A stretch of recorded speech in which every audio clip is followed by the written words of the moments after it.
Batman Annual Number 1, written by Scott Snyder and James Tynion IV, art by Jason Fabok. This is ostensibly a tie-in to Night of the Owls, but, it isn't. Look, it's not. It apparently happens on the same night, but it's not. So, anyway, it's a Mr. Freeze story. So, we got, over 30 years ago in Nebraska, some big iced-over lake, and young Mr. Freeze and his mother are going to some snowman building competition, and he's all excited. He's like, "Oh, we got to build a big one, and we got to do whatever." And his mom's like, "Okay, but we're going to decorate it using this lone apple because that's the way we tradition or something like that." And he's like, "Okay, fine, but we're going to make them huge, bigger than me." And then he looks behind him and realizes his mother isn't there. And as he goes back, we see that she had fallen through the ice, and she is now, trapped down there. And then we see that this is a flashback, I guess you'd say, into Mr. Freeze doing a therapy session. And it is midnight, more or less, on the Night of the Owls. And his therapist is talking to him, basically saying, "Okay, yeah, my mom survived. The ice preserved her. Therefore, that's my backstory on why I like ice so much." And we get into basically what happened in the Red Hood tie-in to Night of the Owls, where Mr. Freeze was apparently making the tech that allows the owls to come back from the dead, or at least preserve them. However, they betrayed him and tried to kill him, and he got caught by Red Hood, and now he's in Arkham. So they're talking to him and just like, "Oh, well, is this anything like Nora, that woman who you so much love?" And he's like, "Let's not talk about that anymore. We need to move on from that." And so he asks what the time is, and it's apparently, midnight. And he asks for the therapist's crown, which apparently was made out of alcohol so that Mr. Freeze can't freeze it. Which apparently he has just general ice powers, but he also he's able to freeze things with himself, but maybe only slightly by touch. He also has a freeze gun, which is able to do it wider. I think that's his power set. It's not well established. Regardless, he goes up to the therapist, snaps his neck, steals the crown, breaks into the vent above him, and then uses it to basically short-circuit the freezing nodule in his room to make it even colder in there. And the security guards are taking notice, and they're like, "Okay, well, Mr. Freeze's cell is super freezed, and we've always been using his, cell in order to AC the rest of the asylum, but he's turned that off, so it's dropping super fast in there. So we got to get someone in there to stop him." So they send in some armed guards, and Mr. Freeze takes one of the, Freon tubes, sprays it all over all the guards, freezes them instantly. He snaps off one of their fingers, and then he just takes a little sip from the Freon, just keeping it in his mouth. So then he walks down the hall to some other guards who are waiting for him. He has his hands up as they're telling him surrender, and the guard's like, "All right, take it slow. Wait a minute, do you have something in your mouth?" And he just sprays it at them, and it immediately freezes them all, which I feel like is a bit much. It just seems like a bit much, but regardless, it freezes them. He walks up to an authorized, storage room, uses the finger from the guard that he broke off to get in, and inside is his suit, his, dome suit.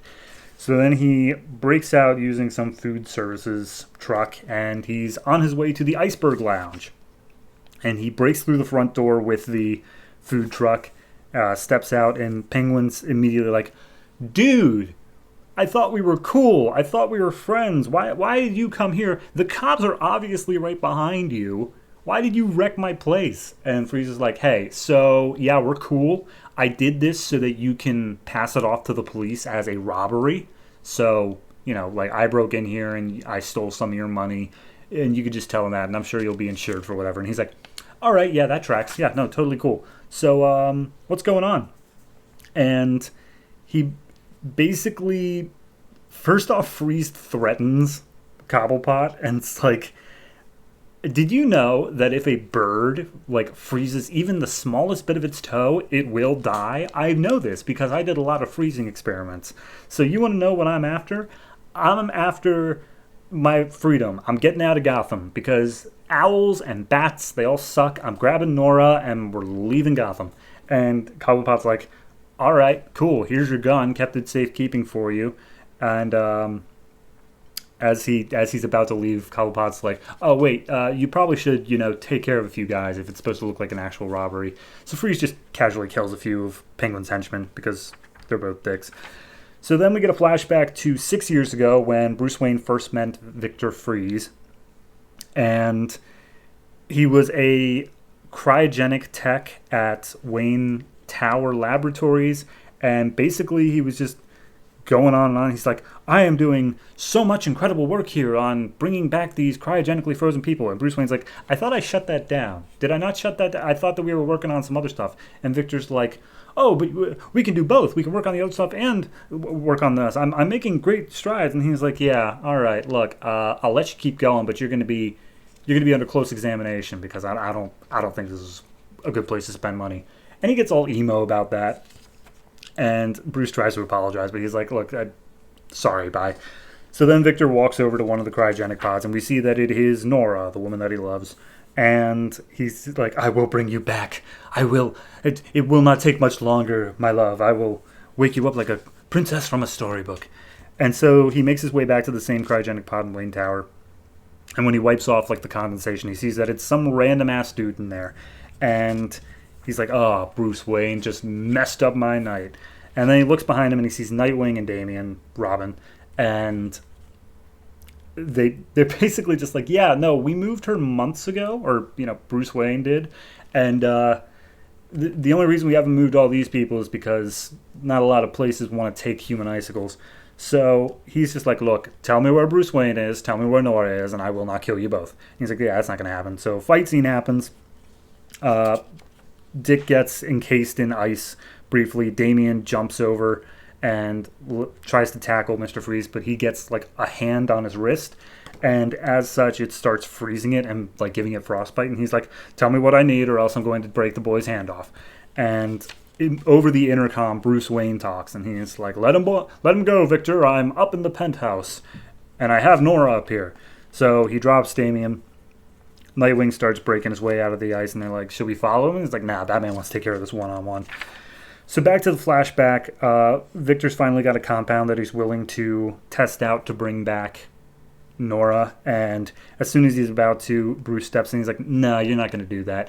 You are literally trying an untested, unsafe compound on somebody who cannot possibly give consent. I'm not going to allow that in a private setting. And he's like, no, you don't understand. This is my wife. I have to. And he's like, no, we're done here. I'm shutting this down. I've called the authorities. You'll be escorted off the property. And he's like, you can't do this. I won't let you. And he throws a chair at Bruce, which then ruptures one of the cryogenic freezing tanks, sprays all over Victor, which takes him out. And then he wakes up again. He's being operated on by a bunch of doctors. And they make some offhanded comments of like, oh, his cells are storing cold. If he feels any heat at all, he would likely boil. Blah, blah, blah. Stuff like that. And when he finally wakes up, they put on some goggles on him because apparently that's what's keeping his eyes from freezing in their sockets. Okay. And he breaks out looking for Bruce Wayne. But anyway, he gets up to the penthouse. He's looking around. He sees Nora there. But then Batman breaks in and he's like, it's over. Bruce Wayne is safe. I sent him somewhere else. This is between me and you. And he's like, get out of my way. That's my wife. I will freeze you to death. And he goes to do that. But then Batman's just like, here's the thing, Victor, and this is a big thing. Like, I remember when this was a thing here. This isn't his wife. It's Nora, but Nora is not his wife. It is a random woman who was the first woman to be cryogenically frozen, and Victor did like all of his research studies on her and her life and whatnot. So he fell in love with her, but she has never met him. She's just there, which I'll get to in the end. So Batman says all this, and he's like, whatever, shut up. I'm just going to go ahead and free my wife now. Shut up. And so as he's about to, do this, he lets it go on Batman just because he's all pissed off that Batman's speaking the truth. And Batman unloads that perfect formula thing into Victor's like suit, which then starts heating him up, and he starts, dying. Batman doesn't let him die, but it gets him off the table long enough. So they say they'll bring him back to Arkham as Victor just outstretches a hand towards Nora. And then we get one last glimpse to his childhood of his mother. After having fallen through the ice, she has severe mental deficiencies, like she's not there anymore. And he's pushing her in a wheelchair across the lake. He's like, "Oh, are we going to the snowman building competition?" Victor's like, "Yes, mother." And she's like, "What about our apple?" And he's like, "We'll get one there." And he's like, "Oh, never mind, I have one here." And we see that her hand is just like covered in blood. And so then Victor gives her a kiss and pushes her through like the same hole in the ice. I don't know how long of a period that was between them, but regardless, pushes her through the hole in the ice and she dies. The end. Okay. Art's beautiful. Jason Fabok, fantastic. Writing, very good. I'm a fan of all the stuff that they were doing there in terms of they were doing like a good backstory of his childhood and then his work when he is a doctor. All fine. There is the issue of his wife thing, which is something. Personally, it's not the biggest thing to me. I never had that big of a thing for Freeze in terms of like, oh, he needs to have this dedication. But I do know that it is a major part of the character post like animated series. And it's to undo that and make it so that he is literally just crazy, that still doesn't sit right. It's not a huge thing for me, but it doesn't sit right. So, yeah, I'm going to say misstep on that one, which is fair because I don't think they ever kept it in canon. I think it pretty much was ignored from then on, and they were just like, no, that's his wife. Moving on. So, overall, I'm going to go ahead and give this one I'm going to give it an 8. Besides that misstep of just a bad decision, the story itself being told is good. It's solid. Why it needs to be Night of the Owls tie-in got me, but yeah, it's fine. It's a good story and perfectly reasonable to have it as an annual.